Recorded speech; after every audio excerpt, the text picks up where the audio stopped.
বিসমিল্লাহির রহমানির রহিম। একটি জরুরি খবর। নিজে পড়ুন, অন্যকে পড়ে শোনান। এটা একটা সত্য ঘটনা। মদিনা শরীফ থেকে শেখ আহমদ এই ওসিয়তনামা লিখে পাঠিয়েছেন। তিনি জুম্মার দিন রাতে কোরআন মজিদ পড়তে পড়তে হঠাৎ ঘুমিয়ে পড়েন। স্বপ্নে তিনি দেখতে পান যে হযরত মুহাম্মদ সাল্লাল্লাহু আলাইহি সাল্লাম তার সামনে দাঁড়িয়ে বলতেছেন যে ১ সপ্তাহের মধ্যে ৭,০০০ লোক মারা গেছে, কিন্তু তার মধ্যে একজনও ঈমানদার লোক নেই বা আল্লাহ তাআলার ইবাদত করেনি। তিনি আরো বলেন, এখন খুব খারাপ সময় এসেছে। এখন স্ত্রী স্বামীকে খেদমত করেন না, ধনী লোকেরা গরিবদের দেখেন না, দান খয়রাত করেন না, যাকাত দেন না।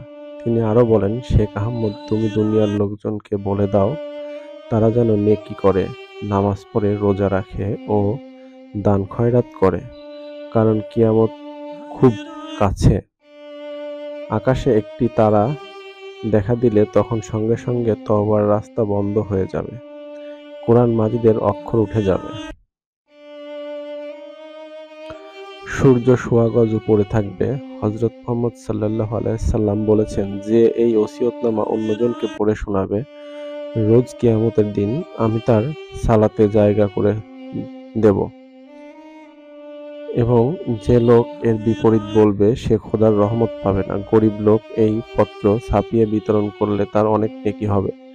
শেখ আহমেদ বলেন, এই পত্রটি ১০০ কপি ছাপিয়ে বিতরণ করবেন, ৫ দিনের মধ্যে তার ফলাফল পাবেন। এক লোক ৫০ খানা ছাপিয়ে বিতরণ করেছিলেন, তিনি ব্যবসায় ৮০,০০০ টাকা লাভ করেছিলেন। এক লোক মিথ্যা ভেবেছিল, ফলে তার ছেলের মৃত্যু হয়। অন্য একজন আজ নয় কাল নয় করতে করতে ছাপায় নাই, একদিন সে মারা গেল। আপনার নিকটে প্রার্থনা, এই ওসিয়তনামা ভুল বুঝবেন না। আল্লাহর নবীকে চিনুন এবং গুনাহ হালকা করুন। কোরআনের পথে চলার তৌফিক দান করুন। আপনার দিন দুনিয়ার শান্তি হোক, আমিন। পত্রটি নিজে পড়ুন, অন্যকে পড়তে দিন। পত্রটি ছিঁড়ে ফেলবেন না। পত্রটি এড়িয়ে যাবেন না, সবাই শেয়ার করবেন। এখন আর ছাপানোর দরকার নেই, শেয়ার করলেই অনেক লোকের কাছে চলে যাবে। ধন্যবাদ।